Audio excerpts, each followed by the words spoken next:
모든 인본적인 그 모든 저거에는 신은 죽었다, 하나님 없다, 그리고 기독교 조롱하고 성경 가십하고 별짓 다예요. 왜냐하면 양심이 불편하다는 거예요. 그 교회가 존재하고 성경이 자꾸 들려지고 자꾸 하나님 얘기 나오면 미치려고 그러는 거예요. 그냥 그러니까 이를 악물고 막 그냥 교회 불사지르고 막 별짓 다예요. 아니 그냥 아무것도 아니면 솔직한 말로 신경 쓸 게 뭐 있어? 딴 것도 다 신전도 있고 사당도 있고 다 있는데 기독교는 그렇지 않아요. 미치겠는 거예요. 죽겠는 거예요. 사단이 그냥 길길이 뛰는 거예요. 아주 이 공산주의 유물론자들은 그냥 들어가면 제일 먼저 척결 1호 대상이 교회예요. 교회. 지금 일어나고 있는 현대에 일어나고 있는 모든 이런 반이성적이고 반윤리적인 이러한 모든 운동들, 뭐 페미니즘에 동성애다 뭐다 하는 거, 이거 다 목표가 정확해요. 이걸 뭐 옳으니 그르니 말하고 양심에 자극을 줄 수 있는 건 복음밖에 없어요. 주님이 내게로 와서 마시라 라고 이렇게 넌 내가 필요해, 이런 말씀이죠. 구원의 복음은 역사 이래로 수많은 이 악과 고통에 시달리는 인생들은 존재적으로 뭐 아주 미쳐서 뭐 자포자기한 심령이 아니라면, 살고 싶은 심령이라면 늘 자신들의 인생의 문제에 자기들이 어떻게 할 수 없는 그런 불가능한 그런 그 한계를 알게 되죠. 왜냐하면 우선 죽음의 문제를 벗어날 수가 없고, 그 다음에 잠깐 사는 인생도 내가 내 안에 나 자신이라고 하는 이 기괴한 나는 누구인가, 이 기괴한 나, 이게 나라고 말을 하는데 내게 없는 거예요. 그러니까 내가 내 거라면 내 마음대로 할 수 있어야 되잖아요. 근데 제일 바꾸기 어려운 게 내가 내 마음을 못 바꾸는 거예요. 제일 불가사의한 일이 내가 나 자신을 못 바꾸는 거예요. 내가 아는 대로 양심대로 내 자신을 바꿀 수만 있다면 고민은 아마 거의 대부분 해결될 거예요. 그렇죠? 내가 옳다고 생각하는 바대로 행동하면 되니까 안 되는 거예요. 내 마음을 가장 내게 아니라는 것쯤은, 내 인생이 내게 아니라는 것쯤은 다른 증거가 필요한 게 아니라 내 마음을 내가 어떻게 할 수 없다는 거예요. 그게 바로 내 인생 내게 아니라는 가장 중요한 증거 중에 하나인 거죠. 그리고 과연 나는 누구인가? 앞서 계속 말씀해 왔지만 우리는 나를 지으신 하나님께로 돌아가지 않는 한 나의 원형을 찾아서 내가 원래 어떠한 인간이었는데 지금 이렇게 됐나, 그 원형을 알아야 뭐가 잘못됐는지를 알잖아요. 그렇죠? 원래 이렇게 태어났어, 인간은 이래, 이렇게 하면 그냥 걔를 그렇게 연구할 필요가 뭐 있겠어요. 걔는 복잡할 게 없어요. 그냥 왜냐하면 그런 이중적이고 복잡한 구조를 안 가지고 있기 때문에 그냥 본능대로 충실히 살다가 본능대로 그냥 죽으면 그만이에요. 근데 인간은 다 해봐야 100년도 못 채우는 인간이 영혼을 고민하는 거예요. 영혼을. 육체도 감당 못하는 게 자기의 영혼의 문제를, 내면의 문제를 고민해야 되는 거예요. 앞뒤가 안 맞는 거예요. 그리고 누가 가르쳐준 것도 아닌데 도덕적 기준이 있잖아요. 인간, 이 도덕적 기준, 이걸 누가 이거 심어준 거죠? 해답할 수가 없어요. 이 도덕적인 이 인간의 그런 이 도덕심이 있기 때문에 그래 율법을 들어도 그 말이 옳다, 그렇게는 못 살지라도 그게 옳다, 이걸 아는 거예요. 뭐가 옳고 그른지를 가늠할 수 있는 그런 기준. 그러니까 이런 나는 내가 도대체 그렇게 양심적이고 양심이 자꾸 살아있거든 양심대로 살 능력이 있던지, 그럼 내가 내 마음이라고 그러면 내 마음 내가 스스로 컨트롤할 수 있던지, 그랬으면 좋으련만 이상은 높고 현실은 따라주질 않고.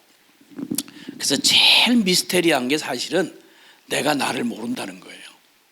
그리고 그렇게도 끝없는 욕망으로 내가 무언가를 추구해서 얻으면 그럼 만족해야 될 거 아니겠어요? 만족이 안 돼요. 죽어도 안 되는 거예요. 그러니까 이 끊임없는 목마름을 해결해 보려고 별짓 다 하지만 그건 뻔해요. 그래서 계속 앞서 말한 것처럼 우리가 바로 영적 존재라는 거, 우리의 원형을 이제 돌아보면 해답이 나와요. 내가 왜 그래서 만족을 못하고 살았나 하는 걸 알 수 있게 되는 거죠. 영적인 그 존재라는 거, 육체로는 만족이 안 되는 이유가 영적 존재라는 것이고, 그리고 내 영혼 안에 내가 원치 않는, 내가 난 줄 알고 살지만 사실은 하나도 내 거라고 할 수 없는 나는 무언가의 종이에요.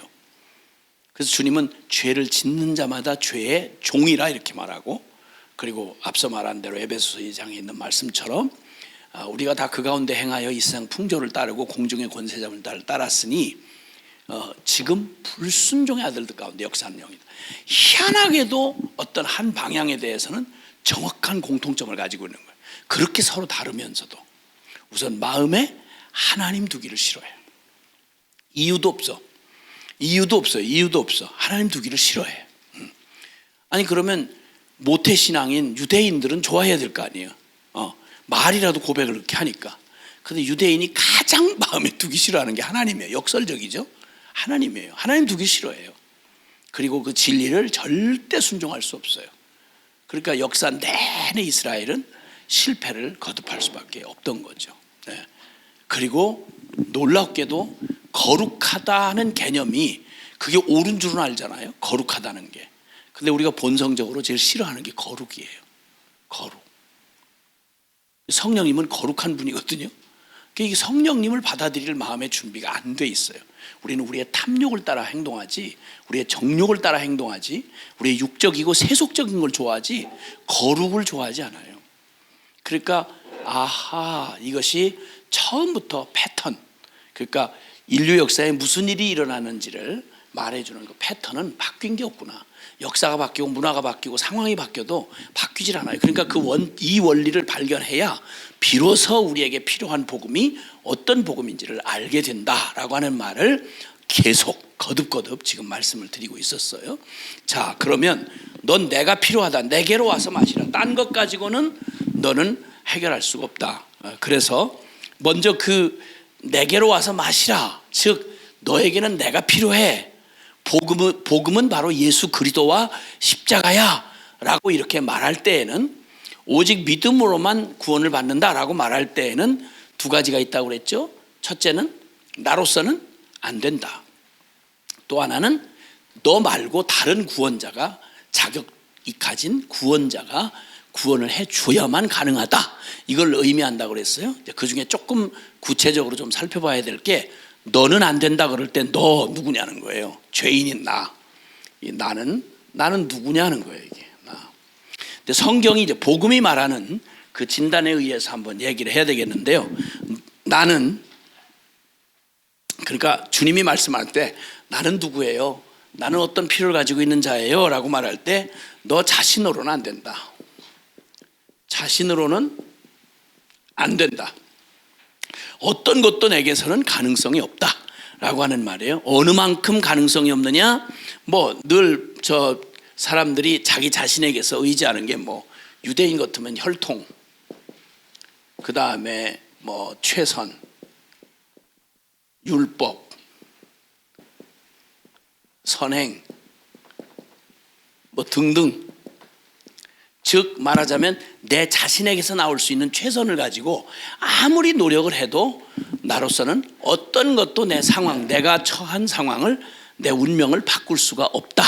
이것이 바로 오직 복음에는 하나님의 의가 나타나서 믿음으로 믿음에 이르게 하니 오직 의인은 믿음으로 말미암아 살리라는 말 속에 포함되어 있는 거예요. 그러니까 나를 완전한 절망적 존재로 이렇게 말씀하시는데, 그럼 이게 어느 정도의 그러한 그 비중을 가진 얘기냐? 그것은 너는 너의 네가 누리고 살고 있는 이 생명, 이 존재가 바뀌어야 된다.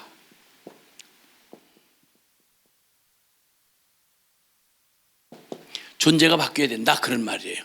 어느 한두 가지를 바꿔서 되는 게 아니고 네 존재 자체가 바뀌어야 된다 이렇게 말하는데, 그러니까 생명이 바뀌어야 된다 그래요.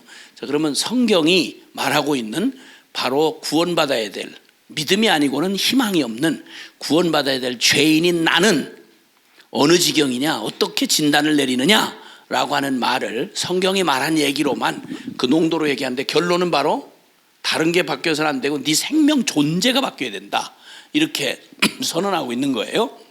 자, 요한복음 3장 3절 이하에 거듭나야 하리라 이렇게 말씀하세요. 그러니까 거듭나야 된다는 건 새로운 생명으로 다시 태어나야 된다는 얘기죠. 그 다음 절들 계속 읽어보세요. 시작.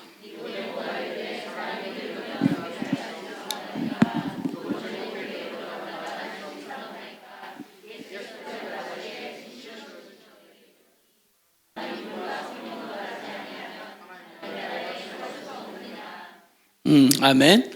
자, 그러니까 니고데모가 못 알아들어요. 거듭나야 된다고 이렇게 얘기하니까 그럼 뭐 부인할 수는 없습니다. 나도 온전할 수는 없으니까 그럼 다시 엄마 뱃속에서 태어나서 내 인생을 다시 한번 이렇게 더 시작을 해봐야 된다는 말입니까? 육신으로 대답하는 거예요. 그러니까 육으로 난 건 육이요. 이게 지금 못 알아듣는 거예요. 유대인으로 다시 태어나서 다시 차근차근 시작해보면 가능성은 그래도 좀 남아있는 겁니까? 이렇게 묻는 거예요. 이것도 아니라고 그러는 거예요.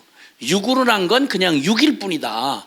내가 너에게 거듭나야 된다는 말은 네 생명 존재가 바뀌어야 되는데 다시 한번 똑같은 인생을 다시 한번 주어지면 일생이 아니라 이생 두 번째 그 생애를 가지고 노력해보면 가능성이 있느냐?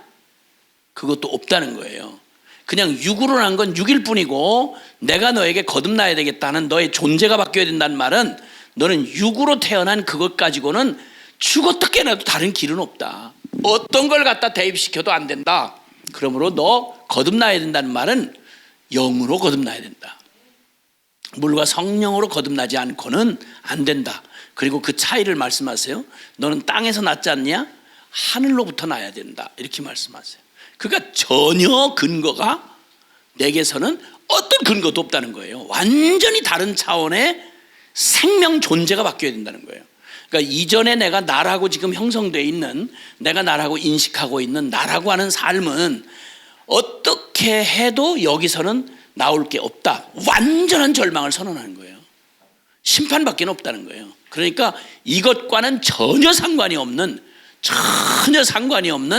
오직 물과 성령으로 다시 태어나야 가능하다 이렇게 말씀하세요. 그게 지금 우리에게 대한, 그러니까 구원받아야 될 우리에 대한 성경의 진단이에요. 보통 바뀌는 게 아니라 완전히 종류 자체가 다르게 태어나야 된다 이렇게 얘기하는 거예요.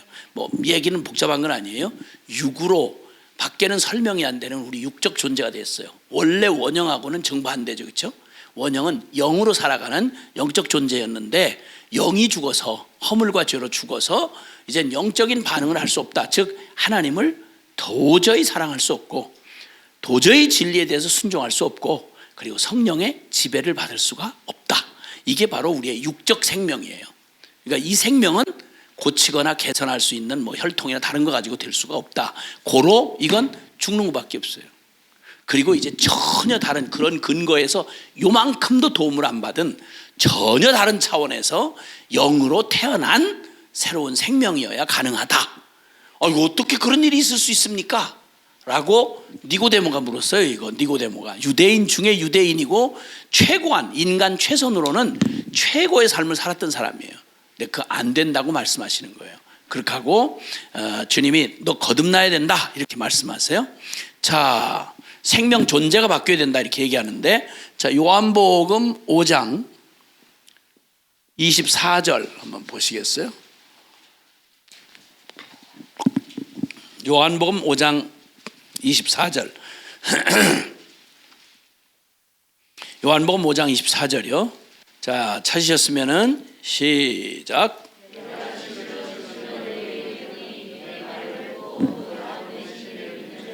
영생을 얻었고 심판에 이르지 않으니 사망에서 생명으로 옮겼느니라. 아멘, 아멘. 네.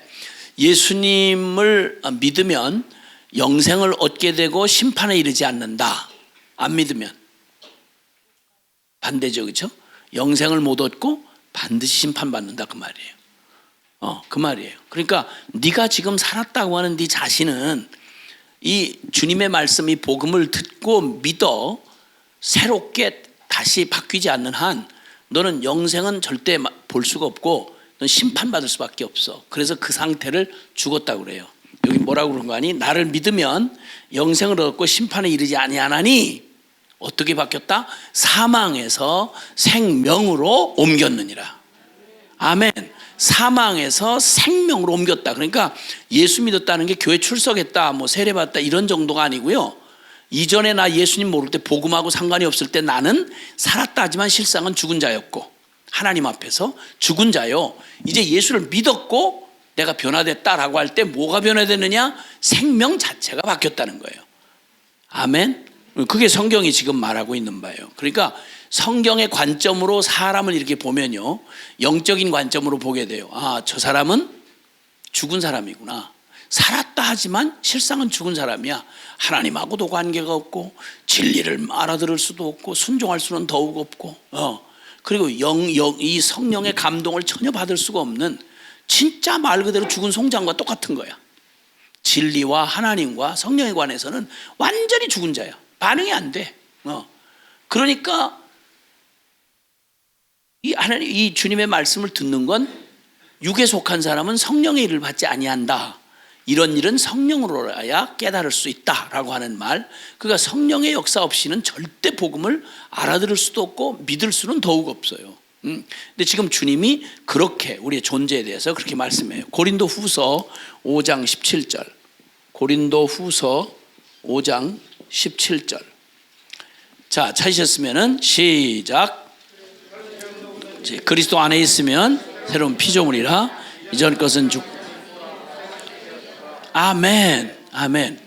누구든지, 그런즉 누구든지 그리스도 안에 있으면, 즉 십자가의 복음을 통해서 주님의 아주 과격한 그 도전이죠. 넌 죽은 자야.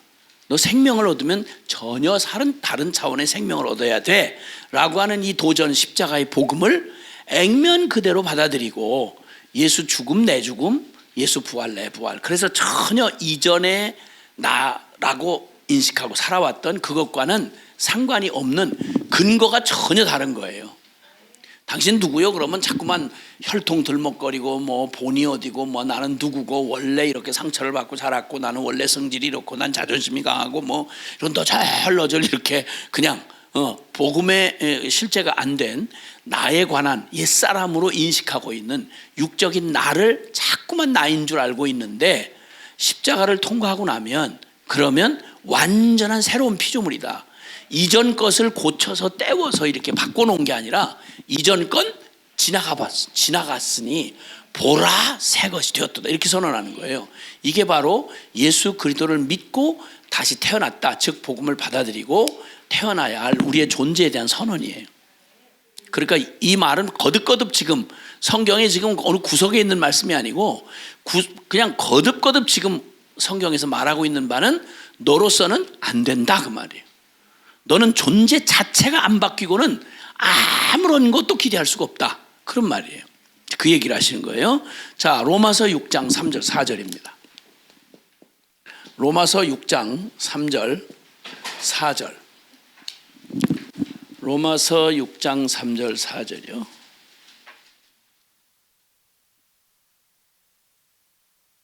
로마서 6장 3절 4절 찾으셨으면은 시작.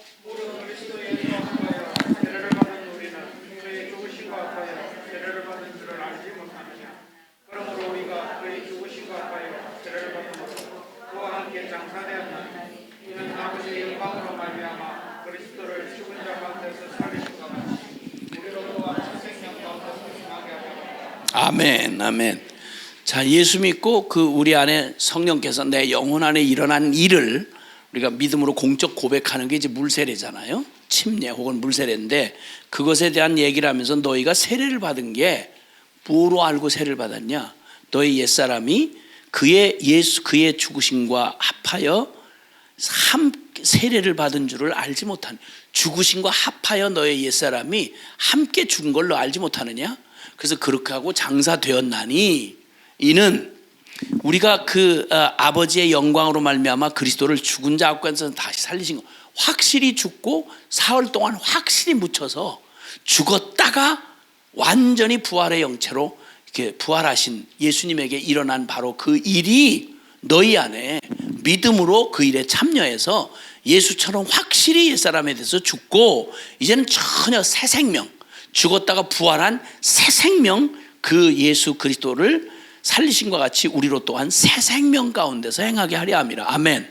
그러니까 생명 존재가 안 바뀌면 복음이 말하는 우리에게 복음이 그렇게 말해오는 우리의 그런 거 새로운 삶, 그러니까 그 구원받은 삶, 이건 없다는 거예요.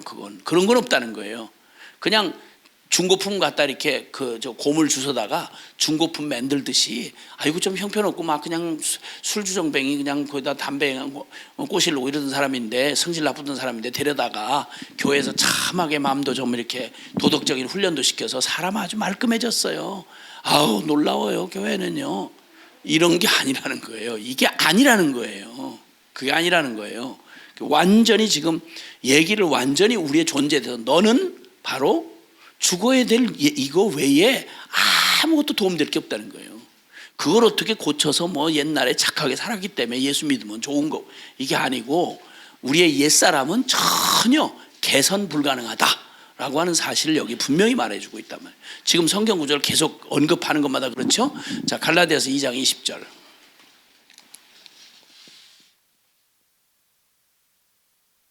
갈라디아서 2장 20절이요. 갈라디아서 2장 20절 찾으셨으면 시작.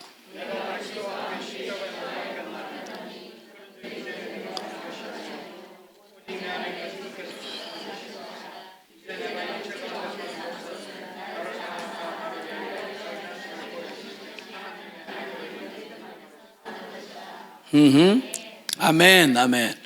자, 내가 믿는다라고 말하는 게 나 그리스도인 됐습니다, 나 믿음으로 구원받았습니다 하는 말의 의미가 뭐냐면 복음을 믿는다는 거예요. 복음을. 그래서 복음을 믿는다는데 그 복음을 믿는다는 건 아주 구체적이고 확실해요. 내가 그리스도와 함께 십자가에 못 박혔나니 그런즉 이제는 내가 산 것 아니고 오직 내 안에 그리스도께서 사신 것이다. 이제 이 육체 가운데 사는 건, 우리 옛날 옛사람으로 살 때도 이 육체를 쓰고 살았잖아요. 근데 이 육체 가운데 사는 건 무슨 의미냐 이거야. 집은 그대로 있는데 집 주인이 완전히 바뀌어버린 거예요. 집 주인이 문패부터 다 바뀐 거예요 그냥. 그래서 내가 육체 가운데 사는 것은 나를 사랑하사 나를 위하여 자기 자신을 버리신 하나님의 아들이 내 안에 새 생명으로 오셔서 사신다는 걸, 그 엄연히 이루어진 그 사실을 믿는 믿음 안에서 살아가는 것, 그게 바로 지금 내가 이 육체에 사는 나의 정체감, 나의 고백이다 그 말이에요. 아멘, 아멘. 자, 이 정도까지 얘기를 했으면 다른 여지는 없구나. 그러니까 나라고 하는 게 복음 앞에서 너로서는 안 돼 라고 말씀, 너 오직 믿음이어야 되네 라고 하는 말의 의미에 나는 누구인가, 나는 어떤 정도인가 라고 할 때 그 나는 개선 불가능한 완전히 죽음에 넘겨야 하는 나의 옛사람은 절대 개선 불가능하다. 그리고 그걸 고쳐서 어떻게 만들어보는 이런 일은 불가능하다는 거예요. 그러니까 그 교회의 그런 복음 안에서의 비전은요, 우리가 인간 죄인들을, 개선된 죄인을 만드는 게 우리의 비전 아니에요. 교회의 비전 아니라고요. 개선된 죄인을 만들자, 이게 그 기독교의 그 목적이 아니고요. 개량된 사회를 만들겠다, 그것도 아니에요. 그런 정도일 것 같으면 예수님이 십자가에 죽고 뭐 성령이 오시고 이럴 이유가 없어요. 그 기독교의 목표는 그냥 사회 공익적 차원의 죄인들이 합의해 놓은 어떤 이런 인본주의적인 그 비전하고 전혀 달라요. 근데 대부분 교회 안에 있는 지도자들이 대부분 이 방송을 하고 다닌단 말이에요. 거기서 더 안 나가는 거예요. 최선의 가장 무서운 적은요, 역설처럼 들리겠지만 최선의 적은 저 반대편에 있는 그게 아니고요, 최선의 적은 최선 바로 밑에 있는 차선이, 이 차선이 비슷하게 가고 온전하게 나가는 걸 가로막는 게 바로 차선이에요. 최선의 적은 차선이에요. 교회가 복음의 온전한 부르심을 적당하게 인본적인 수준으로 적당하게 해놓고 비슷하게 해놓고 이거 어떻게 그런 일이 일어납니까? 이건 완전히 차원이 다른 변화인데, 그죠? 육과 영의 차원이 다른 것처럼, 인간 차원과 하나님 차원이 다른 것처럼 우리가 거듭난다, 구원받는다, 하나님이 죄인을 구원하신다 이런 얘기는 그냥 개선된 죄인 만드는 게 아니라니까요. 개량된 사회를 만드는 게 아니라고요. 우리는 이 땅의 역사가 하나님의 심판으로 끝날 걸 우리는 알아요. 왜냐하면 요한계시록 성경이 분명히 말하고 있는 거니까. 우리는 유토피아 만드는 게 우리의 꿈이 아니에요. 하나님은 이 어차피 범죄하고 타락한 이 세상 가운데서 하나님이 건지시는 죄인들 하나하나를 개선된 죄인이 아니라 온전한 하나님의 형상을 회복한, 다시 태어난, 거듭난 새 생명이 된 바로 예수 생명으로 살아가는, 영으로 살아가는 바로 그런 존재로 구원하는 거예요. 아멘. 그래서 교회는 바로 그렇게 거듭난 하나님의 사람들의 모임, 이게 교회예요. 성경이 그 이하를 말한 적이 없다고요. 그 이하를. 자, 그러면 이제 그럼 왜 이렇게 성경이 가혹할 만큼 너는 안 돼, 너는 끝난 거야, 너 고쳐서 개선할 여지가 없어 라고 이렇게 말하는 그 이유에 대해서 생각을 해볼 건데요. 왜 생명 자체가 바뀌어야 된다고 이렇게 막 무지막지하게 이렇게 얘기를 하시나 라고 할 때, 우리가 보통 죄인이기 때문에 그렇다는 거 알아요. 이 죄인이라는 게 무슨 의미를 갖고 있는 거냐? 죄인. 자, 죄인이라는 것에 대해서, 죄인이라는 걸 우린 굉장히 감상적으로 생각해서, 원래 인간은 바탕은 선한데 어떻게 하다 교육을 잘못 받고 또 환경이 그래서 그래서 이게 참 사람이 좀 사회가 이렇게 된 거라고, 이런 식으로 다 이해해야 모두가 알아듣잖아요. 그렇죠? 근데 성경은 그렇게 진단하지 않아요. 성경은 아주 명확하게 우리가 죄인이라고 말할 때 그 모든 말이 그냥 끝난 걸 얘기하는 거예요. 죄인. 그러니까 이게 죄인이라는 게 그렇게 심각하다는 걸 알려면 죄가 뭔지를 알아야 되는데, 죄를 규정해내실 수 있는 분은 하나님밖에 없어요. 하나님만이 죄다 아니다 하는 걸 기준할 수 있는 기준이 되신다고요. 아멘. 네, 그러니까 그건 누구도 죄가 뭔지를 정의해낼 수가 없어요. 불교에서 한번 죄를 물어보세요. 죄가 뭐냐고. 개념 자체가 없어요. 개념 자체가. 죄라는 개념 자체가 없다고요. 다른 종교에서 한번 죄가 뭐냐고 물어보세요.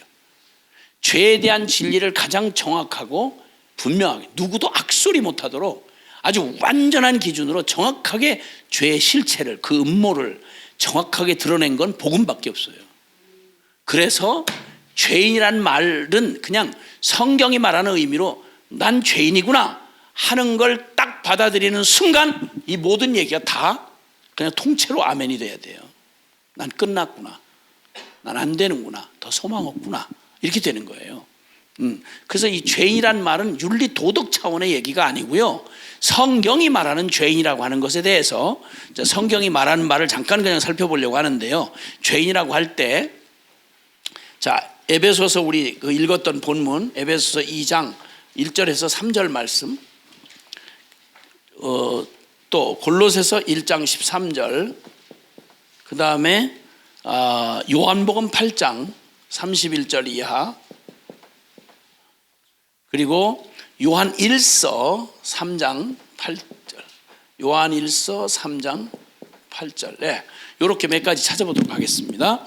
자, 성경이 말할 때 죄인이라고 하는 얘기가 의미가 뭘 말하는 거냐? 자, 에베소서 2장, 중요한 말씀들은 암송해 놓는 게 참 좋은데 앞으로 좀 암송하도록 노력을 하시면 좋겠어요.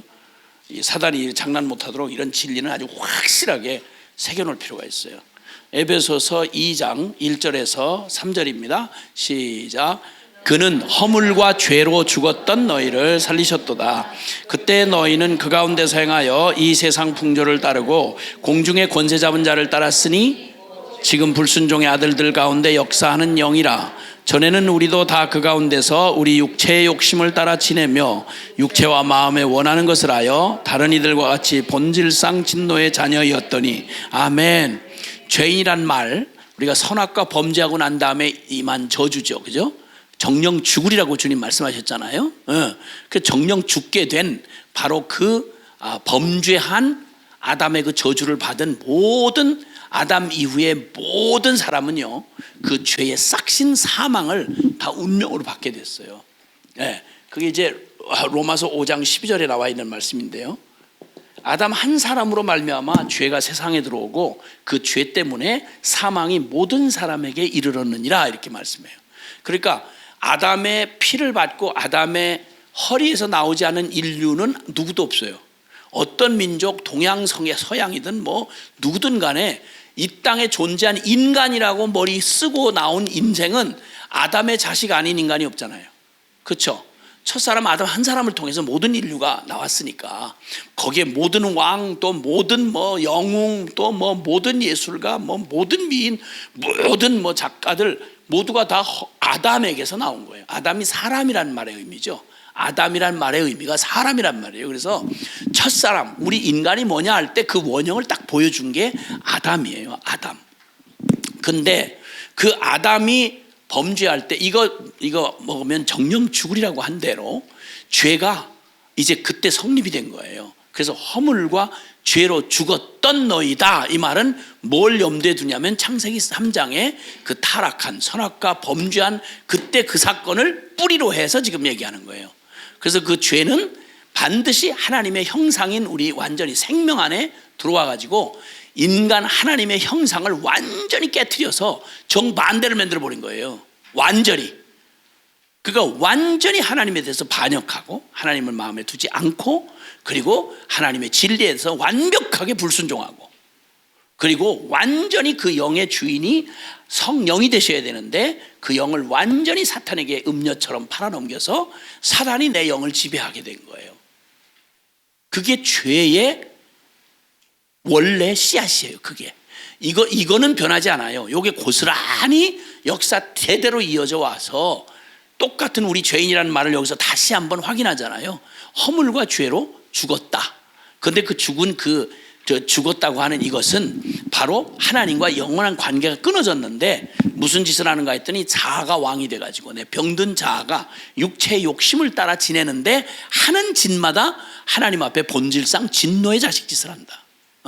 순종 안 하고 하나님을 대적하고 그리고 여기 2절에 불순종의 아들들 가운데 역사하는 영, 그러니까 악령의 지배를 받게 되는데 결과는 하나님의 진리에 대해서 완전히 반대 짓을 하게 된다. 이게 죄인 거예요. 이게 죄인이란 말이에요. 이게 완전히 존재가 되어버린 사람들, 그걸 죄인이라 그래요. 그리고 죄를 지어서 죄인이 되는 게 아니라 죄인으로 태어나서 죄를 지을 수밖에 없는 거, 이게 바로 존재적 죄인이란 말이에요. 그러니까 그 존재를 가지고는 아무리 갈고 닦고 수많은 기회를 줘봤자 그 죄가 꽃 피울 수밖에는 없는 저주받은 생명이 되는 거예요. 자, 그 다음에 골로새서 1장 13절 이거는 다시 한번 확인을 해주는데요. 골로새서 1장 13절 찾으셨으면 시작.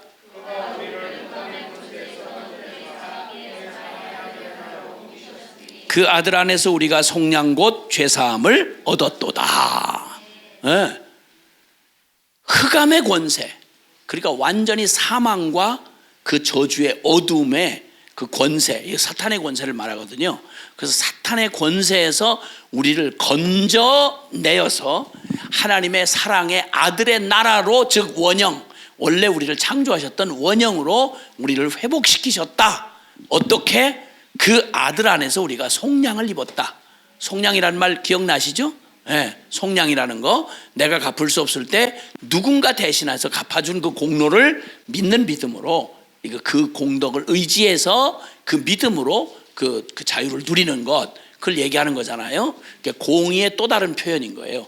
공의는 내가 갚은 건 눈은 눈이고 이는 이예요. 그러니까 범죄하면 죽어야 되는 것밖에는 공의는 없어요. 근데 그 공의를 완전히 충족시키고도 남는 그런 의, 그걸 복음의 공의 외에 하나님이 다시 한 대속의 의, 이렇게 표현할 수 있는 거죠. 자, 어쨌든 그렇게 해서 우리가 죄이란 말이 감상적인 얘기가 아니고 도덕적 차원의 얘기가 아니라, 윤리 도덕이 아니라 완전히 존재가 흑암의 권세에 붙들려 있었다는 거예요. 자, 그 다음 요한복음 8장 31절. 요한복음 8장 31절입니다.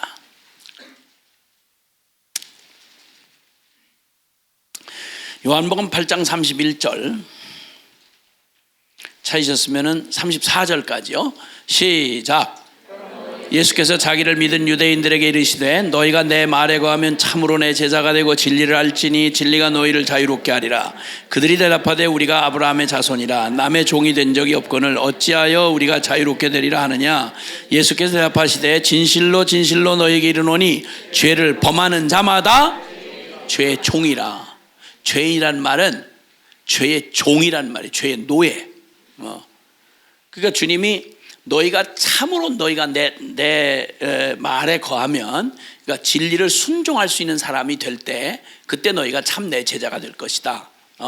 그러니까 새로운 그 존재와 그 생명이 바뀌고 나면요, 그러면 그 존재가 바뀌고 나면 그러면은 이제 말씀을 순종할 수가 있게 되고, 그리고 진리를 알지니 진리가 자유케 하리라. 자유한, 그러니까 그 죄에서 자유케 되고 그 해방된 그러한 그 심령이 된다 이 말이에요. 그랬더니 우리 아브라함 자손이고 뭐 혈통적으로 다 그렇고, 그런데 뭔 말이냐 이거야. 우리는 원래 자유한 그 아브라함의 그 정통 자식인데.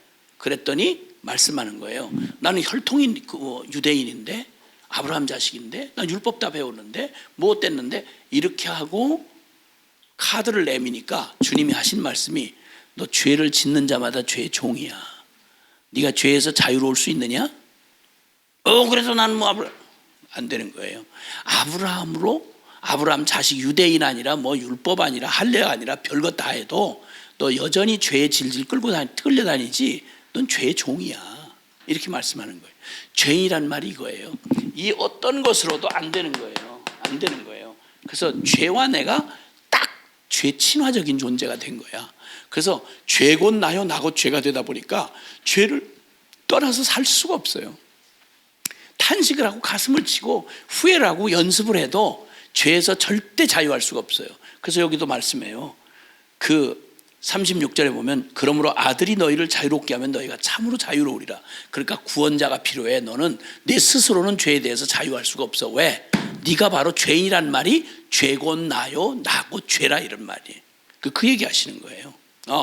자, 그러면 먼저 이 죄가, 그러니까 죄인이라는 말이 이렇게 결정적인 운명적인 이런 얘기인데, 그럼 이제 딱 떼어내 가지고 죄가 도대체 뭐냐라는 거 하는 걸 알아야 이제 이게 죄인이란 말이, 죄인이 됐다는 말이 얼마나 끔찍한지를 알 수가 있는 거예요. 그러면 이 모든 절망적인 선고가 왜 죄의 오염이 됐다, 그럼 다 버려야 되는 거예요. 옛날에 유럽의 그 1300년대쯤으로 알고 있는 유럽의 페스트라고 하는 흑사병이 돌았어요. 그래서 유럽 인구의 3분의 1이 거덜이 났어요. 3사람 중 하나가 다 죽은 거예요. 죽으면 시커멓게 돼서 죽어요. 흑사병이라고. 그래서 흑사병, 쥐를 통해 옮겨지는 뭐 이런 병이라고 그러는데, 하여튼 그 페스트가 창궐을 할 때요, 이 페스트에 오염됐던 사람이 닿기만 하면, 그래서 이게 얼마나 무서운 전염력을 가지고 있는지, 이게 완전히 한 동네에 만약 페스트 균을 가졌던 사람이 환자가 와서 죽거나 뭐 어디를 만졌거나 이러잖아요. 그러면 거기에 연관된 모든 것들을 다 불태워버려야 되는 거예요.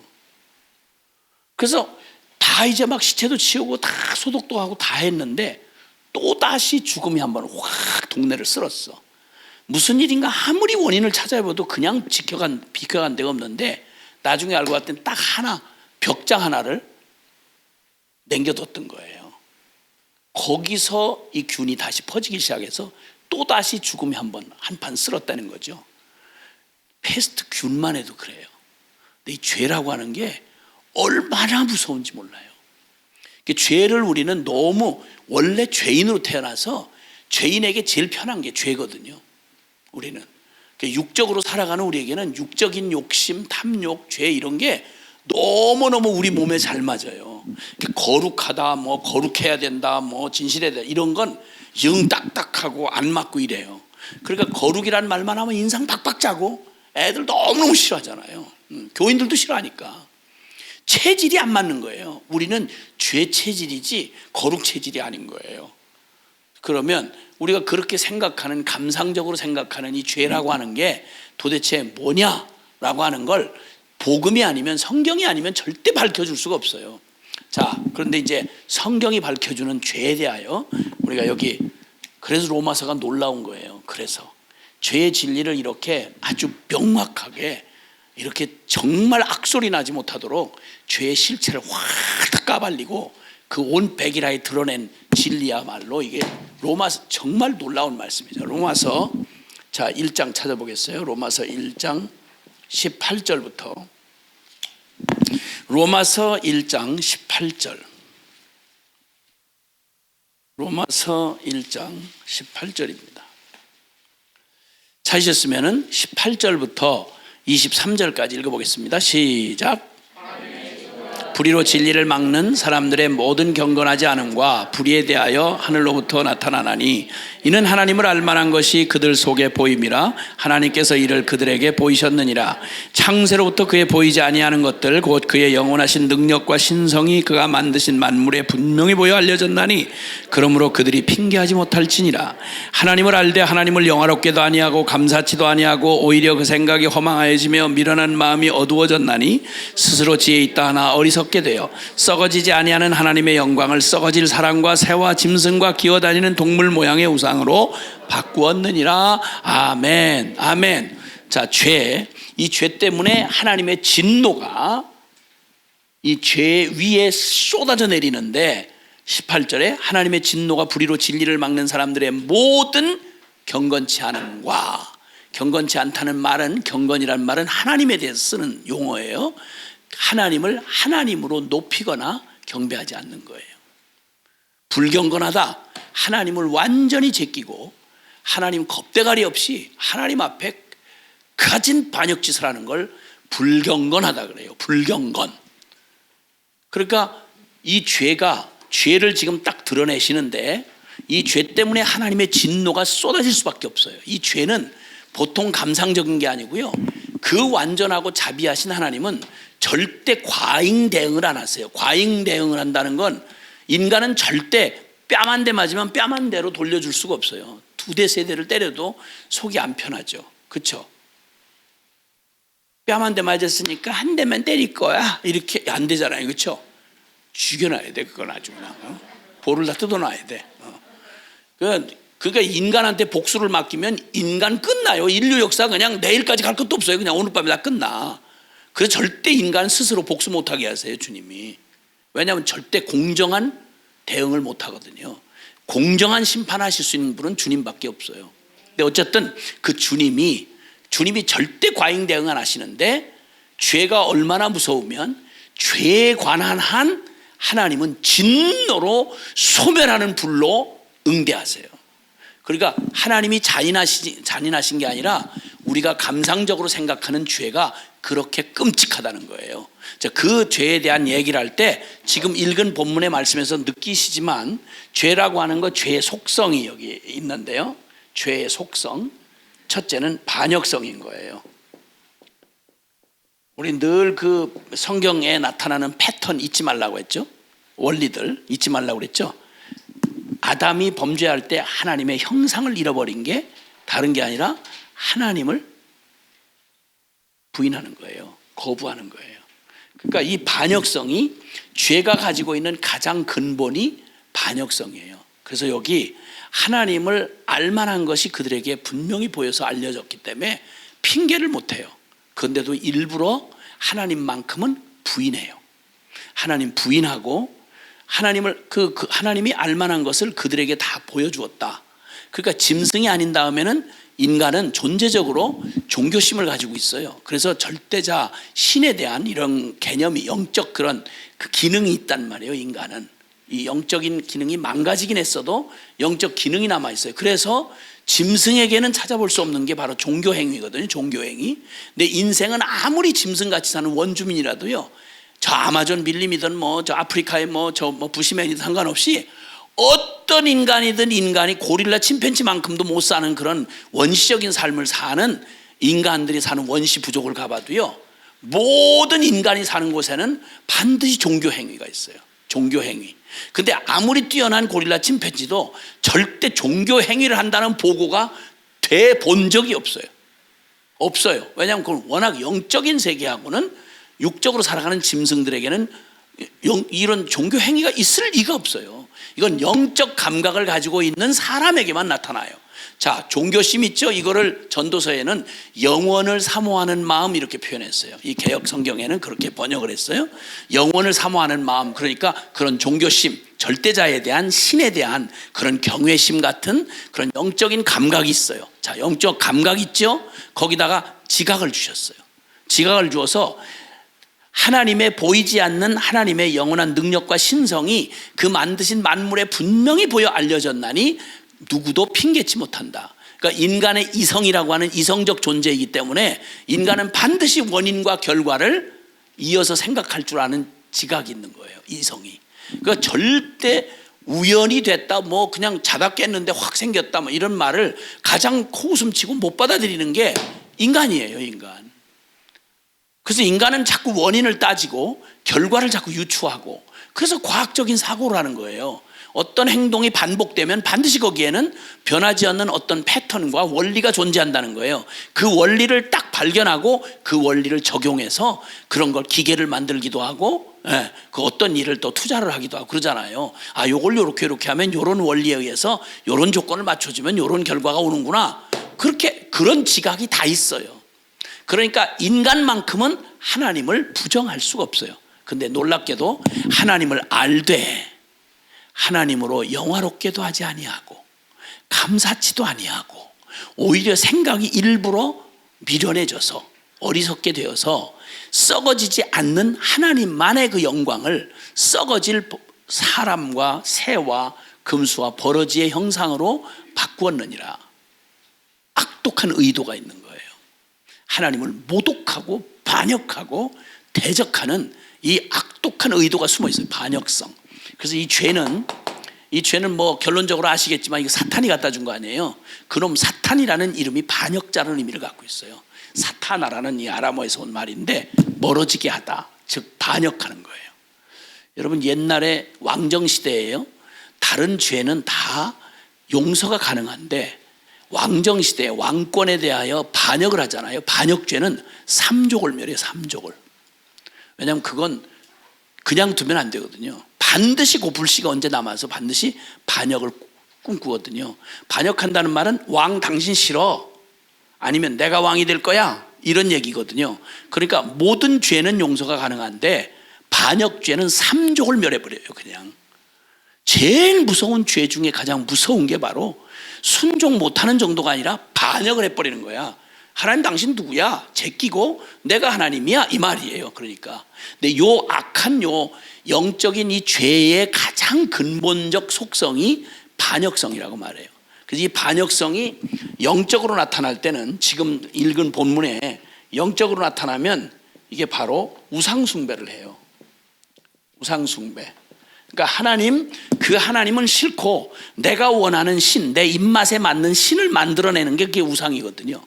그러니까 사실은 우상을 섬긴다는 말은 우상을 신이라고 믿어서 섬기는 게 아니고요, 내가 원하는 걸 신이라고 이름을 붙여가지고 거기다가 정신통일하고 거기다 소원을 비는 거예요. 그러니까 결국은 자기를 숭배하는 거예요. 우상 숭배는 놀랍게도 이 우상 숭배에 음모가 있는데 골로새서 3장 5절에 한번 보세요.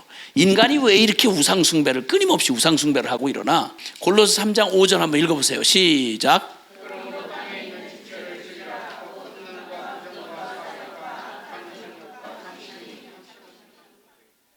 와, 우상 숭배를 인간들이 그렇게 집착을 하고 심지어는 하나님만 섬기라는 십계명을 가지고도 우상 숭배를 하다가 망한 이스라엘, 망할 때까지 우상 숭배를 해요.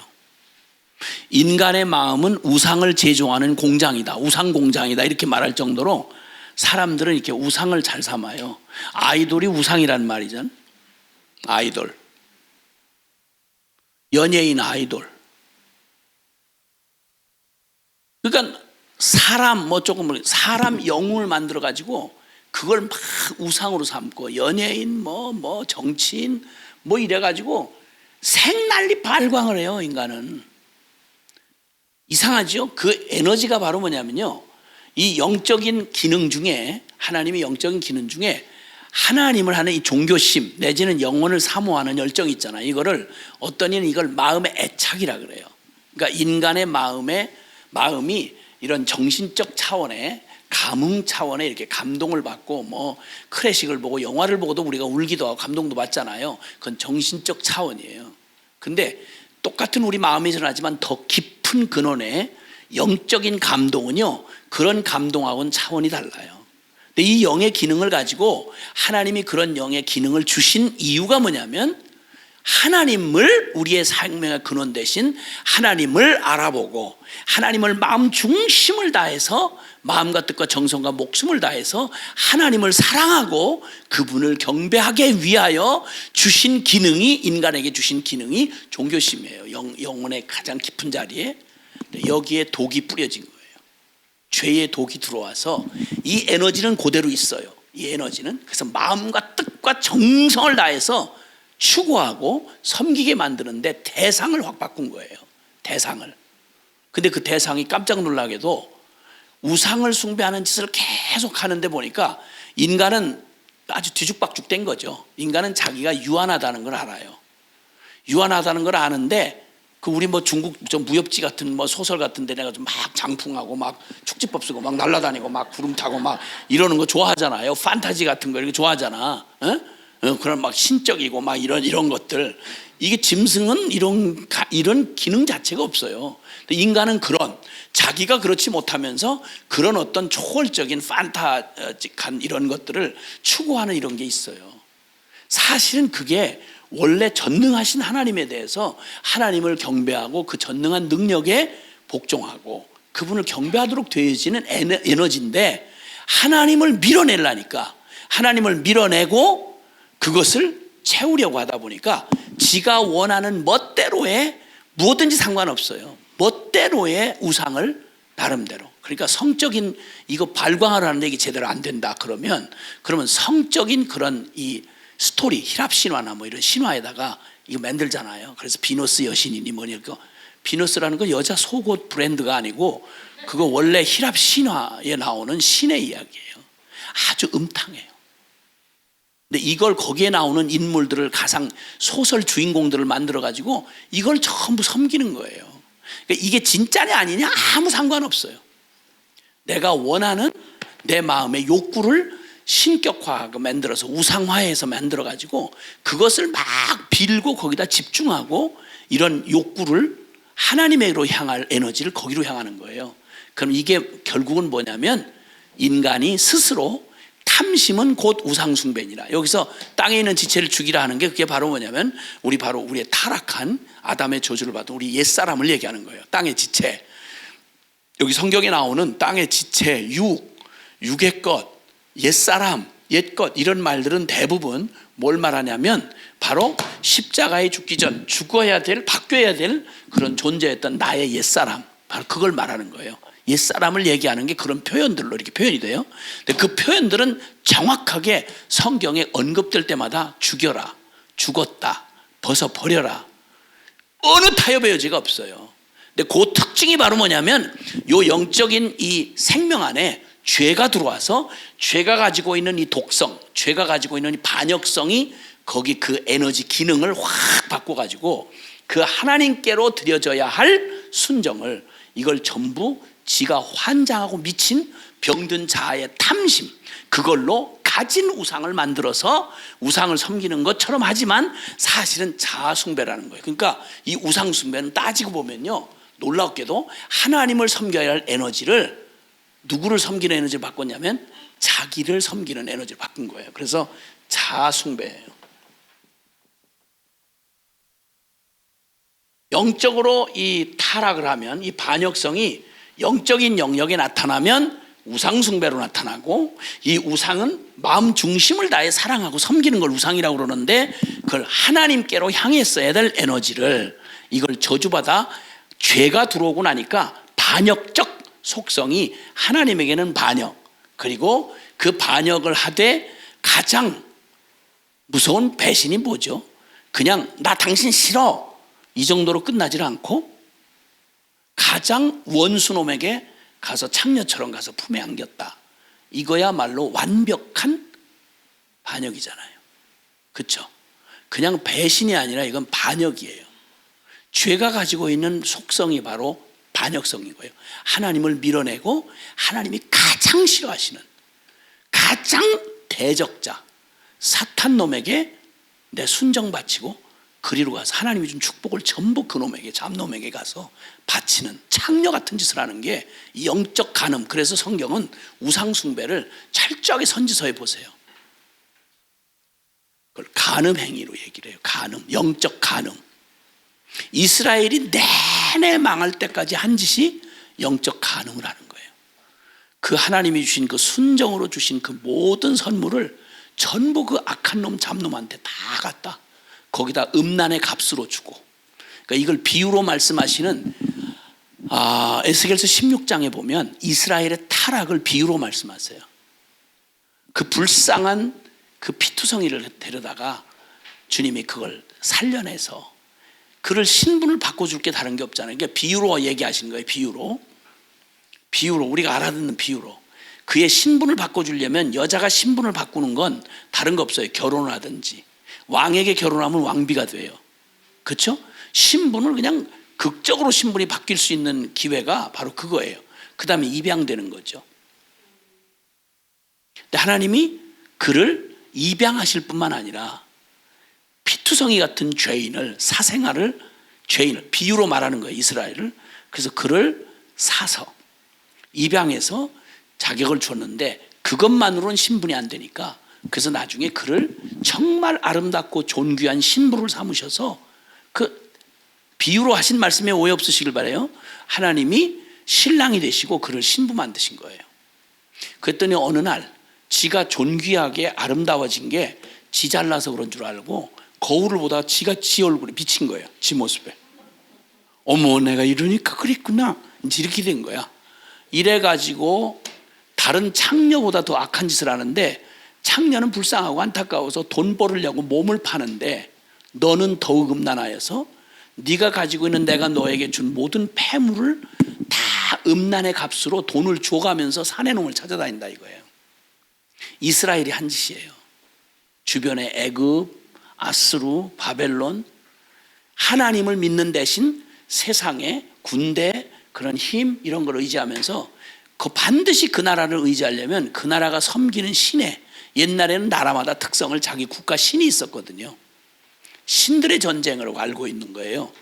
이런 음탕한 짓을 해서 거기서 그대로 뺏겨다가 하나님의 성전이 있는 이스라엘 예루살렘에다가 그리고 산 골짜기마다 그 더러운 이방 잡신들을 잔뜩 갖다가 만들어 놓고 벌건 대낮에 이 이스라엘 주여주여하는 모태신앙들이 한 짓이 성경에 아주 역겨워서 읽을 수가 없는 얘기가 여기 가득 차 있어요. 옛날 고대 신전은요 우상 숭배는 반드시 무엇과 연결된지 아세요? 음란하고 딱 연결이 있어요. 왜냐하면 자아의 욕구가 다른 게 아니잖아요. 음란한 거, 그죠? 음란과 부정과 사욕과 악한 정욕과 탐심 이러니까 이게 항상 인간의 그런 본능을 자극하고 그리고 막 열정적으로 몰입하고 거기에 막 그런 카타르시스를 느끼게 그렇게 미치도록 만드는 건 인간의 욕구를 채워주지 않고는 안 돼요. 그러니까 반드시 이방 신전에는 공식 창남 창녀들이 있어요. 그래서 딴 데서는 양심상 그렇게 하면 간음인데 이건 종교 행위야. 영적인 거야. 그래서 올림픽 할 때도 여자들이 이렇게 성화 봉송하고 그러잖아요. 이게 올림피아 신전에서 옛날 몸 팔던 성전 창녀들이에요. 그게 인간의 문화니 뭐 역사니 하는 그거 다 벗어날 수가 없어요. 유대인이 그 지경이니까 산 골짜기마다 신전 만들어 놓고 가진 더럽고 음탕한 짓을 다 하는 거예요. 막 난교를 벌이는 거예요. 남자들 여럿하고 여자들하고 막 뒤엉켜가지고 자기들이 자극적인 성행위를 해야 신이 흥분해가지고 그래서 자기들을 축복을 많이 한다는 거예요. 이런 잡스러운 인간들, 이 쓰레기 같은 죄인들, 하나님을 모독해도 이렇게 할 수가 없는 거예요. 누가 이런 짓을 한다고요? 유대인이 계명 가지고 있는 유대인이. 그 유대인만 욕하고 막 이러는 것처럼 하지만 유대인은 전 세계 모든 인류의 샘플이에요. 그 유대인의 모습을 보면 나를 보는 거예요. 내 영혼의 모습을. 상황과 조건과 명분만 갖춰주면 고멜보다 훨씬 음탕한 짓을 할 게 죄인인 우리라고요. 그러니까 그렇게 음탕하고 지저분한 영화나 드라마나 이런 게 너무 잘 팔리는 거예요. 다 그 점잖은 사람들이 둘러앉아서 그렇지가 않아요. N번방 사건 이렇게 해가지고 다 그놈이 다 짜고 치니까 뭐 조금 우하다가 그냥 입 딱 쳐닫고 있잖아요. 딱 그놈이니까. 별놈이 다 들어가 있고 거기. 이게 그 멋진 만물의 영장으로 만들어 놓은 인간들이 하는 짓이에요. 그러니까 이 자아숭배, 우상숭배의 종교의 모습을 띠는 데 우상숭배인데요. 이게 깊이를, 그 동기를 찾아 들어가 보면 그게 전부 하나님 자리를 밀어내고 지 탐욕이 신이 되는 거예요. 그래서 뭐든지 상관없이 신이 뭐냐? 아무 상관없어요.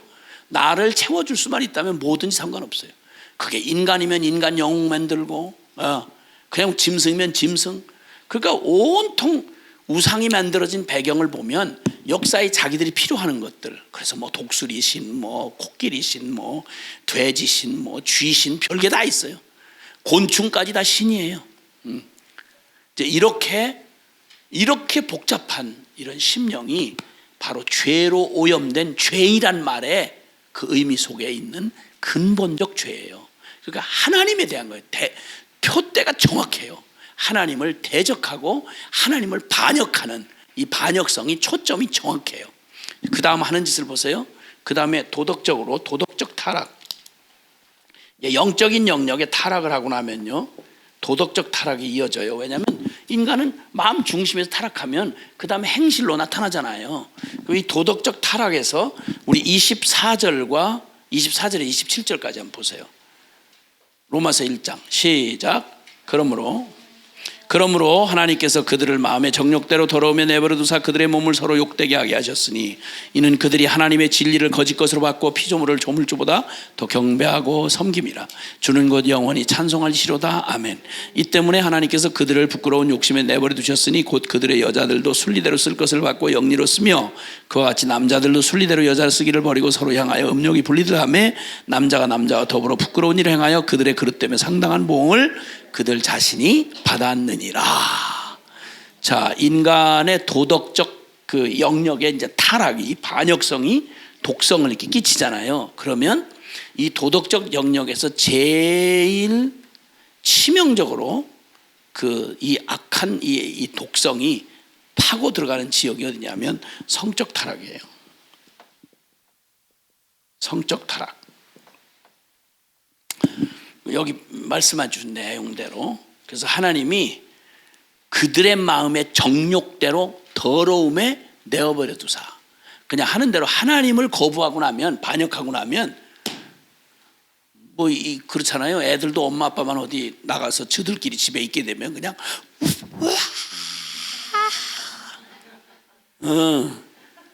엄마 아빠 있을 때 못하던 일 아주 어떻게 하든지 하려고 그러죠. 하나님을 마음에 밀어내고 나면 그 다음 남는 게 뭐예요? 꼭 둑이 터지고 나면 그냥 갇혀있던 물이 막 그냥 갖다 쏟아 나오듯이 하나님을 늘 생각하면 늘 부담이 되는 거예요. 양심에. 그러니까 자꾸만 하나님 보면 어떡해, 벌 받으면 어떡해, 이런 마음이 있어서 억제가 되는데, 하나님은 없어. 그러니까 모든 인본적인 그 모든 저거에는 신은 죽었다, 하나님 없다, 그리고 기독교 조롱하고 성경 까십하고 별짓 다예요. 왜냐하면 양심이 불편하다는 거예요. 불편한 거예요. 그러니까 교회가 존재하고 성경이 자꾸 들려지고 자꾸 하나님 얘기 나오면 미치려고 그러는 거예요. 그냥. 그러니까 이를 악물고 막 그냥 교회 불사지르고 막 별짓 다예요.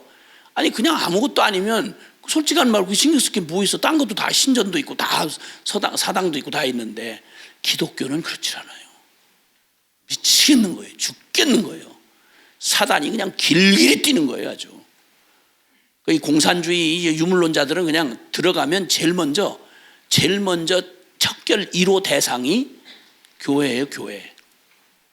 지금 현대에 일어나고 있는 모든 이런 그냥 반 이성적이고 반윤리적인 이러한 모든 운동들, 뭐 페미니즘에 동성애다 뭐다 하는 거, 이거 다 목표가 정확해요. 이걸 뭐 옳으니 그러니 말하고 양심에 자극을 줄 수 있는 건 복음밖에 없어요. 그러니까 이걸 입을 닫게 해야 되는 거예요. 근데 여기 지금 말씀하잖아요. 여기 죄에 대한 반역성을 얘기하다가 영적인 영역에 딱 짚은 다음 그 다음에 도덕적 반역성을 얘기하는데 거기에 그대로 그 마음의 정욕대로 더러움에 내버려 두사 그들의 몸을 서로 욕되게 하셨다. 그러니까 하나님이 주신 가장 하나님의 이 축복, 이 땅에 그 번성하고 땅을 정복하라 라고 하셨던 하나님이 생육하고 번성하는 가장 중요한 하나님이 성스럽게 허락해 주신 게 성이에요. 성. 그리고 성은 철저히 가정이라고 하는 테두리 안에서 보호받지 않고 이걸 정욕의 수단으로 쓰기 시작하면 난장판 일어나는 거예요. 난장판. 그러다 역사가 늘 마지막을 갔거든요. 그러니까 주님께서 그런데 지금 여기 이 반역성이 인간의 기본 양심을 마비시키고 그리고 반역적 태도로 하니까 하나님이 성스럽고 소중하게 두신 것마다 가서 깽판 놓는 거예요. 그래서 그 정욕대로 그냥 넘치는 그냥 물이 넘쳐나듯이 이 주체하지 못하는 정욕을 아무 거리낌 없이 그냥 이놈 저놈 그냥 아무 놈하고 되는 대로 헷갈리고 난리를 치니까 거기에 연결되는 수많은 죄악들, 이 파렴치한 죄악들. 여러분 우리나라에서만 1년에 낙태 금지법이 지금은 이제 완전히 대법관까지들 나서 가지고 지금 법을 완전히 무력화시켜 버렸거든요. 다른 법을 따로 만들질 않고 완전히 법을 그냥 식물법을 만들어 버렸어요. 낙태 금지법을. 낙태 금지법이 있을 때도 한국에서만 스스로 엄마의 결정해서 태아가 살인당하는 태아가 100만이 된다. 100만을 죽이는 거예요. 그것도 가장 엽기적인 방법으로. 미국 하원에서 이 법을 가지고 막 논쟁을 할 때 낙태 그 미국 가족 계획 연맹이라는 이 사악한 집단이 있어요. 국가 그 예산을 받아가면서 하는 얘들. 완전히 태아를 장사해요. 태아 장기를 다 팔아요. 뇌, 심장 이런 거. 엄마 뱃속에서 어지간히 커서 나온 아이들, 이런 아이들을 그 가족계획연맹 거기서 이게 다 장기를 팔아요. 몇 불 이렇게 해서 다 해체시켜서. 자궁에서 빼낼 때 그걸 전부 토막을 낸대. 토막을 내가지고 자궁에서 끄집어내는 거예요. 근데 태어난 아이를 죽이면 정확하게 살인이거든요. 무기징역 내전 사형인데 이상하게 그 차이, 몇 주 차이로 뱃속에 있는 아이를 죽이면 그건 살인이 아니라고 그러는 거예요. 왜냐하면 다 똑같은 짓을 하니까. 양심의 법이라고 만들어 놓고 똑같은 짓을 하니까. 여러분 지옥을 따로 설명할 필요가 없어요. 우리가 죄로 저지른 일을 그대로 되갚아주면 그게 지옥이에요. 상상도 못할 짓을 하는 거예요. 근데 그걸 양심을 가진 인간들이 그걸 가지고 법을 만드니 안 만드니 뭐 이래가지고 생 난리를 쳐요. 그거 가지고 막 여성 인권을 뭐 해야 된대. 아니 여성 인권을 얘기하면 그 아이의 인권은 어떻게 되는 거예요? 그럼 몇 주 차가 인간이야. 그럼 저나 여러분이나 몇 주부터 나야? 건너뛰어서 한 4주부터 나은가? 아니잖아요. 착상될 때부터 나 아니야. 근데 양심상 그걸 계속 뭐 몇 주 미만은 뭐 고통을 못 느끼고 생 거짓말이라는 게 과학적으로 확실히 밝혀졌어요. 요즘엔 초음파 기술이 해가지고 자궁 안에서 수술하면서 그걸 다 이거 생생하게 보면서 하거든요. 근데 태아가 안 죽으려고 그 무서운 집게로 그냥 톱니 같은 집게로 그냥 부서뜨려가지고 그걸 조각조각 확인해야 된대요. 자궁에 남으면 큰일 난대 그게. 그래서 발목 2개 떼냈는지 손목 2개 떼냈는지 골은 떼냈는지 장기는 떼냈는지 이걸 정확하게 확인해야 의사가 확인하는 게 그거래요. 양심 깨끗이 속이는 거예요. 그러면서 살아남은 저는 편히 살아야 되는 거예요. 저지르고 싶은 성적인 죄도 저질러야 되겠고 그렇게 저지르고 생기면 아이 죽여버리면 되니까 지우면 되니까. 뻔뻔스러운 죄인들 이거 지옥에다 쓸어넣어도 하나도 아깝지 않을 인간들이 남이 아니라 저와 여러분이에요. 누가 여기서 자유롭겠어요? 웬 정의를 부르짖어요? 웬 정의? 아니 그 주둥이 가지고 정의를 얘기할 가치가 있는 거예요? 이 성문제는 하나님이 가장 남자와 여자를 만드시고 하나님께서 한 가정의 거룩한 기준을 정해져 놓으시고 생육하고 번성하도록, 그래서 가장 성스럽게 지켜져야 될 게 가장 인격의 가장 깊은 서로 신뢰와 책임을 지는 안에서 성은 사용하도록 그렇게 되어져 있어요. 그래서 성경의 사상이 그렇다고요. 그런데 우리는 본성 자체가 이 저주받은 죄악에 완전히 망가진 우리의 죄를 딴 거 볼 것도 없어요. 이렇게 해서 저의 인권은, 산모의 인권은 얘기를 하면서 남도 아니고 지가 좋아서, 그래서 생긴 아이가 내가 원하지 않을 때는 지우면 되니까, 죽이면 되니까. 이게 어때? 이거 거꾸로 한번 얘기를 해보자고. 너도 부담스러운데 지워보니까? 이게 말이 돼요? 근데 온 세계가 다 지성을 가졌느니 뭐하는 인간들이 다 정의를 부르짖으며 사는 짓이, 딴 얘기에는 그렇게 이익이 맞으면 정의 하다가 딱 거기에 자기들의 탐욕하고 딱 끼면 입 싹 씻고 닫는 거예요. 이렇게 해서 이 무서운 저주를 그냥 그대로 여기 드러내게 하는 이 죄악 말이죠. 그래서 이 성적인 타락이 극에 달해가지고요, 이걸 어떻게 말로도 할 수 없어요. 지금 한국에서 차별금지법 지금 통과되기 직전이에요. 지금 이 다수 정당이 이거 미쳤어요. 이 사람들, 이거 대한민국 어떻게 인두겁을 쓰고 살면서 이따위 짓을 하는지. 양성평등이라는데 양자를 빼요. 그건 성평등 그러면 남자끼리 여자끼리. 그리고 발전된 의학 가지고 돈만 벌면 되니까 의사들도 양심을 팔아먹고 성기를 잘라내고 성을 바꿔요. 수술을 해서 호르몬제를 계속 남자한테 여자 거 투입하고 여자한테 이거 투입해가지고 별 장난질을 다 해요. 그 고통을 말로 다 알 수 없이 당하는 고통 사례가 너무너무 많이 쏟아져 나오는데도 이거 절대 언론에서 입 딱 닫고 이거 보도 못하게 해요. 그리고 우리나라에서 그거 통과시킨대요. 통과시키면 무슨 일이 생기냐면, 그럼 이제 동성애를 아니 동성애는 지들을 좋아서 지가 하는 건데 누구도 막지 않았거든요. 근데 차별을 한다 이거야. 우리가 차별을 당한다 이거야. 이거 법으로 보호해달라는 거예요. 얼만큼 보호해달라느냐? 똑같은 남자와 여자가 결혼을 해서 가정을 이룬다고 하니 가정기본법이라는 게 있거든요. 이걸 말을 빼라는 거야. 왜 그러면 남자 여자가 아닌 여자와 여자, 남자와 남자가 결혼을 해도 부부라고 해야지. 그런데 왜 남자 여자만 이렇게 해서 우리를 이렇게 열등감을 느끼게 하느냐? 기분 나쁘다. 법으로 고치라는 거예요. 이거 고치는 거예요. 이걸. 아니 이게 완전히 이게 지금 백주 대낮에. 그래서 성을 남자로 여자를 바꾸고 여자를 남자로 바꾸고, 그 다음에 절대 한번 바꾸면 그럼 절대 다시 전환수술 못하게 하자는 거예요. 그리고 성은 여러 가지이기 때문에 여러 가지 성을 다 똑같이 인정해야 된다는 거예요.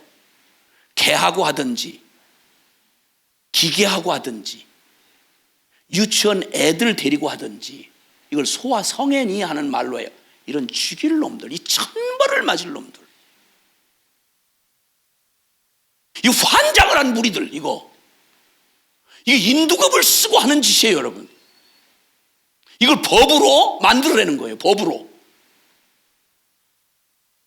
이걸 도대체 인간이라고 앉아서 같이 말이라고 섞어서 해야 될 얘기인지, 말도 안 되는 어처구니 없는 짓을 가지고 지금 같이 법적인 싸움을 해야 되고, 아니 할 짓이 따로 있지. 계속 정부 돈 지원받아가지고 계속 국가인권위원회 한다는 그 친구들, 여성가족부 이렇게 해가지고 이것들 도대체 어디서 굴러먹다가 나온 건지, 그냥 도대체 계속 하는 짓이 이런 이상한 짓, 기본적인 천부적인 질서를 다 깨는 짓을 계속 지금 법제화한다고 지금 계속 난리를 치고 국회의원들 표만 얻으면 되니까 매스컴 입 싹 씻고 말 못하게 하고 지 편리한 대로 하고 뭔 짓을 해도 괜찮은 거예요. 애들한테 유치원 애들한테까지 동성애를 가르쳐야 된대요. 어느 교육 저기에서 유치원에 공문을 보냈어. 고등학교 3학년 졸업하기 전까지 성관계하는 그런 이상한 성적인 행위를 남자끼리 여자끼리 하는 짓까지 다 가르쳐야 된다는 거예요. 이걸 법으로 만들었어요. 지금 미국 캘리포니아 같은 데는 그거 안 하면요, 부모가 가르치기 싫다고 해서 안 가르치면 부모 양육권을 뺏어버려요. 애를 데리고 가버려요. 그냥 자기 자식을 자기가 키울 수가 없어요. 캐나다 이렇게 벌써 미쳤고요. 이거 전부 어느 나라가 이 짓 하는지 아세요? 기독교 국가들이래요. 기독교 국가들이 배불러서 먹고 살만해지면 하나님 반역하는 짓을 제일 먼저 앞장서서야 돼요. 자, 이게 죄의 반역성을 가지고 하는 짓들이에요. 그러면 이게 반드시 이렇게 성적 타락으로 가면, 성을 상품화하고 타락하기 시작하면 성도착, 성중독, 그 다음에 동성애, 이런 걸로 쭉 가요. 그러면 여러분 소돔과 고모라가 불배라 맞게 될 때 소돔과 고모라의 그 사회적 특징이 뭐냐면 어느 시대나 죄는 늘 존재했어요. 그런데 그걸 까발려 놓고 공론화하잖아요. 그러면 그 나머지는 볼 게 없다는 거예요. 그러니까 소돔과 고모라가 불배락으로 심판하지 않으면 하나님이 심판하기 전에 구원의 기회가 다 사라지는 거예요. 왜냐하면 스스로 자멸하니까. 반드시 이 성은 그냥 성만 또 오지 않아요. 반드시 폭력, 아주 정신병적인, 아주 완전히 기본 질서를 다 이렇게 흐트러 버리니까 그 무서운 저지스러우니 가공할 만한 일이, 여러분 이게 언제 쓰여진 말인지 아세요? 2000년 전 기록된 성경이에요. 그때 남자가 남자와 여자가 여자로, 우리가 읽은 본문에 남자가 남자와 여자가 여자로 더불어서 순리로 쓸 걸 영리로 거꾸로 바꿔가지고, 그래서 합당치 못한 일을 하는데, 이미 그 시대에 로마의 황제들 중에 이 사이코 아닌 놈이 거의 없어요. 로마의 황제들 중에 애들, 소년들, 황제가 남자 아니요? 10살 되는 미소년 애들을 데려다가 가진 더러운 동성애 짓을 하고, 이 정신병자 대부분 정신병자들이 많아요. 네로 같은 놈은 지 마누라 죽이고 엄마 죽이고 저 근친 상각 안 하고 별 짓을 하고, 가장 타락했던 시대가 로마 시대예요. 그게 인류의 팍스 로마 나라에서 대단하게 막 이러는데, 하나님 떠난 인간의 발전이라는 게 죄악이 만발의 꽃을 피는 거예요. 이 기가 막힌 저주가 그때 이미 에이즈란 이름 병명은 없었어도 이미 그때 거기에 해당하는 천벌을 이미 다 공론으로 다 알고 있었어요. 그때 그들의 행한 부끄러운 일 행하여 그들의 그릇 때문에 상당한 보응을 이미 받았느니라. 에이즈에 준하는 천벌 같은 벌이 이미 돌았어요. 지금도 2000년 전 로마의 문화를 받았던 그런 하여튼 그 있잖아요. 그런 그 증거물들이 2000년 전 벽화 이런 거 동전 이렇게 가지고 얼마나 음탕했는지요. 여자고 남자고.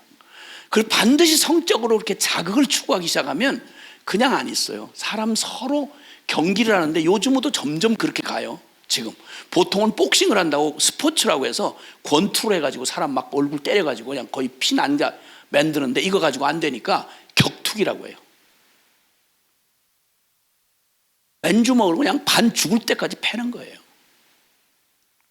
이거 가지고 막 양에 안 차요. 그러면 죄수를 또 죽이도록 그 검투사라고, 글라디에이터라고 검투사들을 만들어가지고 막 로마의 그 처먹고 할 일 없는 귀부인 여자들하고 막 남자들이 원형 경기장에서 와 괴성 지르고, 그냥 그 자극에 막 피 튀기는 자극을 짐승하고 처음엔 쌈 붙였다가 막 사지가 뜯겨나가고 난리를 그때 기독교인들 데려다가 그랬거든요.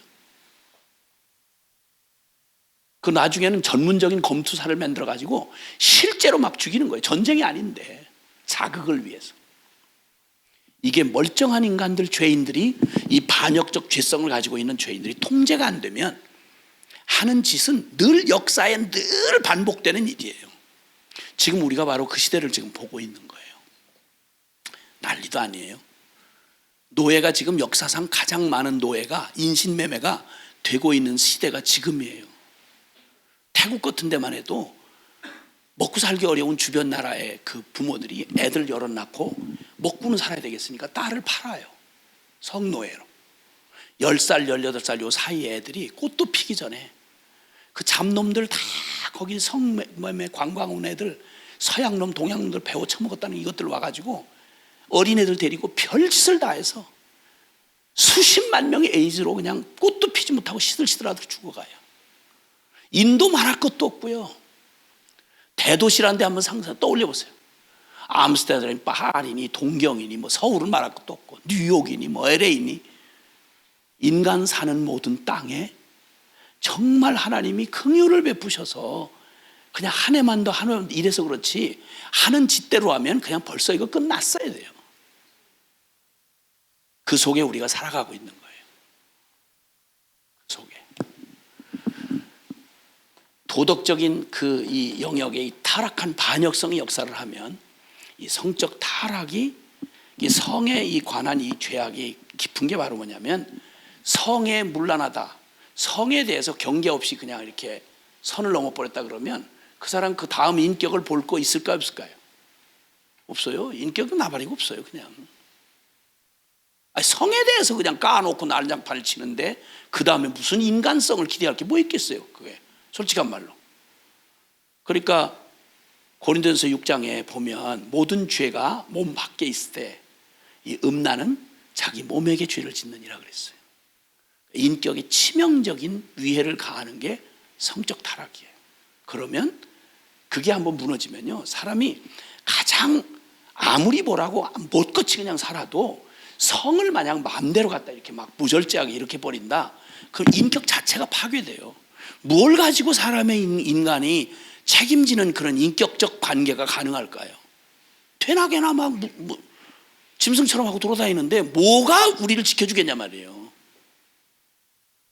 이 끔찍한 죄성을, 이게 죄인이란 말 속에 성경이 그 죄라고 하는 이 말 속에 우리가 운명적으로 죄곤날 나고 죄 이렇게 타고났던 죄가 이 무서운 반역성을 포함하고 있다는 거예요. 그리고는 이제 그 따라붙는 이 도덕적, 사회 규범적, 사회적 죄악들, 그에 대해서 이게 1장 그 지금 18절 이하에 지금 우리가 읽었던 28절 그 이하에는 저희가 그 마음에 하나님 두기를 싫어하매 그 상실한 마음대로 내어버려 두사 그들로 합당치 못한 일을 하게 하셨다. 지독한 자아 추구하면서 그냥 전부 법이 허용하는 한 전부 이기적인 탐욕에 미쳐서 살아가는 사회의 그 모든 그 배운 놈이나 못 배운 놈이나 똑같이 권력을 가진 놈이나 못 가진 놈이나 똑같이 그렇게 해서 결국은 32절까지 이 죄를, 반역적인 죄를 가지고 있는 인간의 죄성이 얼마나 소망 없는 죄인지에 대하여 그냥 무섭게 검사의 논고처럼 차근차근 이렇게 검사의 논고를 펼쳐가요. 그리고 이 무서운 죄악이 우리의 인격과 어떻게 딱 달라붙어 있는지. 그래서 내가 나 있고 죄 있고가 아니라 죄 곧 나요 나고 죄라고 하는 이 운명적 선고를 듣도록 성경이 말해주는 거예요. 그래서 앞서서 계속 얘기하는 대로 우리가 거듭나지 않고는, 새 생명을 얻지 않고는, 십자가 없이는 이렇게 하는 말이 왜 그렇게 계속 반복되는 성경의 변함없는 선고인지를 우리가 알게 되는 거예요. 그럴 때 비로소 천번 만번 우리는 십자가 밖에는 복음이 없구나, 그렇지 않은 복음은 사람 사기치고 속이는구나 하는 걸 알게 되는 거예요.